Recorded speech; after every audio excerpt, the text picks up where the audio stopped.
party, I would venture to say more than any other aircraft currently in service, is capacity, jet speed, and the ability to do a very long line, a very wide line, and we can also segment the drop in as many segments as you like to have it. What you want is that flow rate. You get that flow rate at a given altitude above the trees and a given airspeed. The only variable left is wind. And the lead plane can often help us compensate for that, especially if it can pop smoke and give us an instant windsock before we make our drop.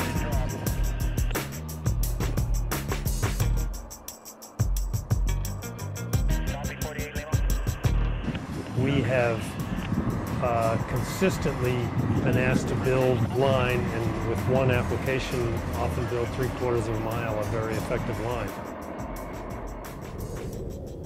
We can paint pretty well brush strokes over a small fire and basically eliminate it essentially in an initial attack environment. The whole deal, despite a few controls, is really this tank system. This is 11,600 gallons, or 45,000 liters for those who think metrically. A very deep external tank which is propelled by gravity through a computer-controlled constant flow door is the best way to get massive amounts of retardant or suppressant out of the airplane in a short amount of time. We're talking about flow rates here that can approach 1,500 gallons a second.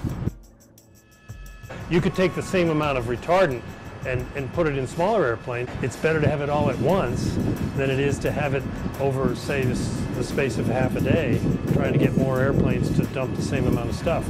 Plus, there's no overlap needed, and as you know, if there's a gap in the line, you're wasting your time. You can drop, you might say, I want all of what you got on this run-in heading, and start at this dirt road or some marker, and usually have smoke to mark it. So start on my smoke, and then run until you give it all to me, or run until you get to this marker.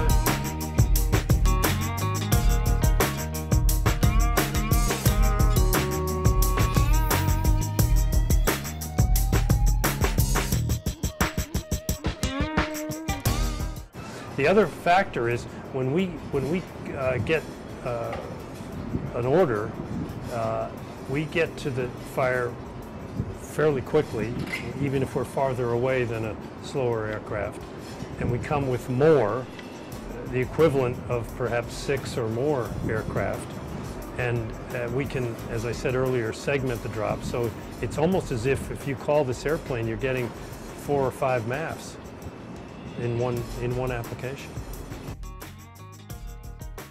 We and others said, hey, that's nice. That wide line is harder to jump over for the fire than a narrow line.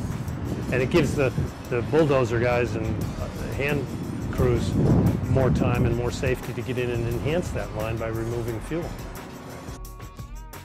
It just seems to be a better tool than a lot of people realize. So we're trying to lift 100,000 pounds and bring it over the fire at a rapid to and from speed, which means a jet airplane, and we wanted it to be external. The DC-10 proved to be what we think a very logical choice.